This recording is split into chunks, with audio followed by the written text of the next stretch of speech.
जही दिन आ गए बेटी तोहरो जनमा भेलो, तोहरो जनमा भेलो।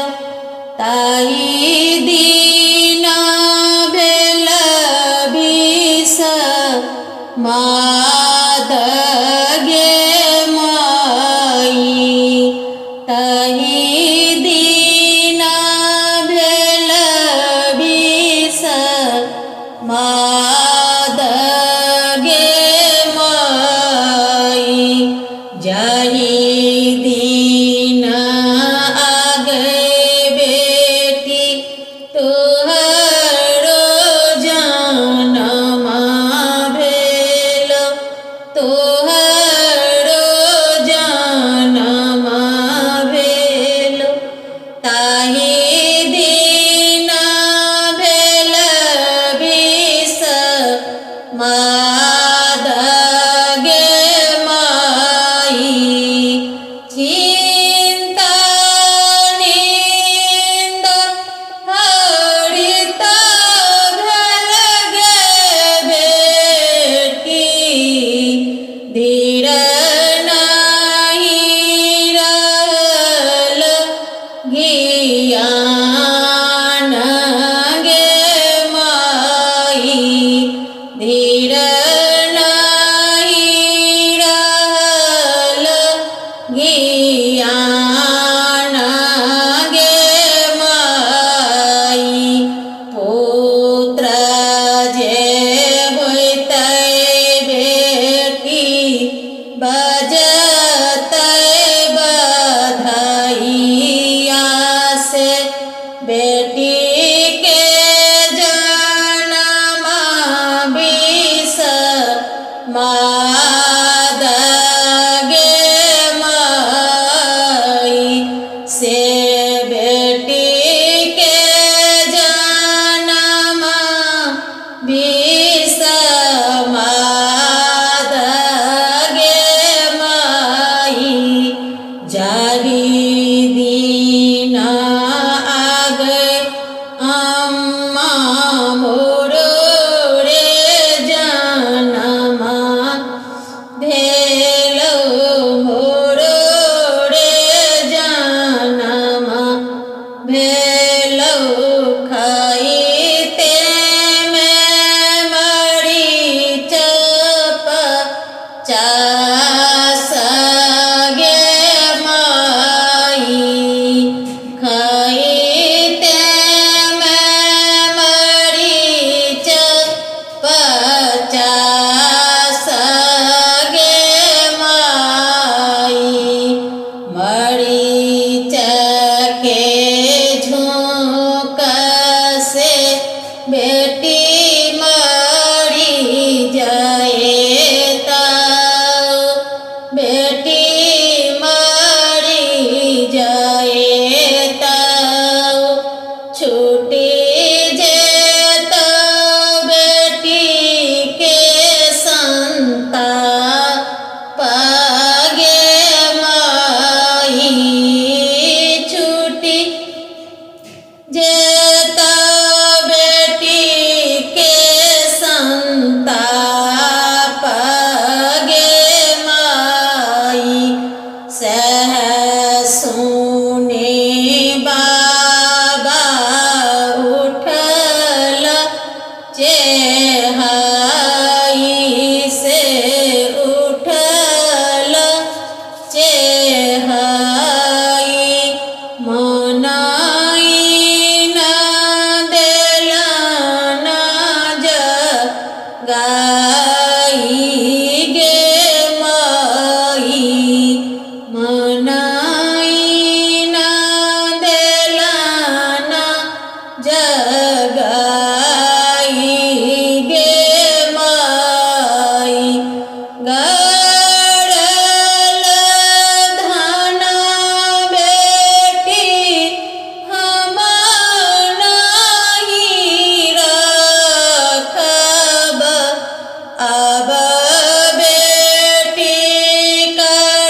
बसलानी बाबा से बसलानी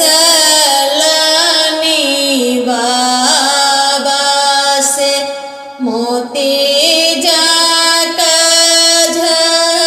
झड़ानी लोड़ा गे माई से मोती जाका झड़ानी लोड़ा गे माई खाने बाबा खाना थी ना खाने बाबा बिलखती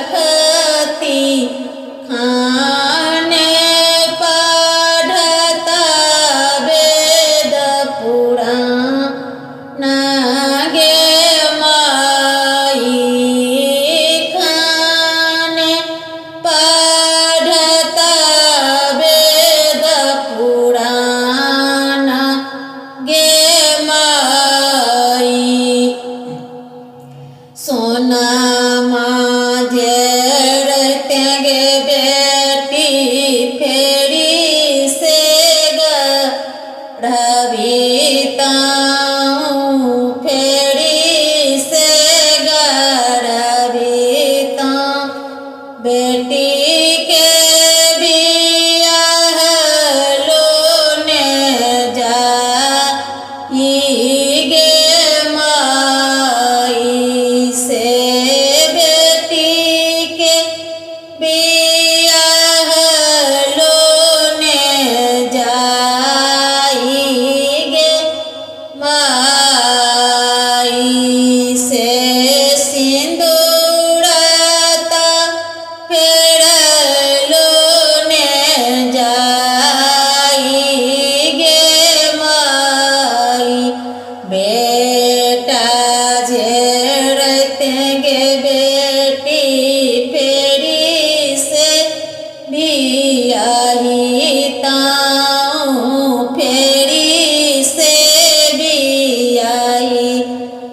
बियाहिताऊं बेटी के बियाह लोने जाई गे माई बेटी के बियाह लोने जाई गे माई बान बनाए बाबा पोखरी खून भी घन के लगाऊ आमा छाह गे माई घन के लगाऊ आमा छाह गे माई हंस छूटिए जात कमल पलकी जात कमल पलकी जात जल में मरैला को रागे माई जल में मरैला को रागे माई से जल में मरैला को रागे माई 10 5 यात्री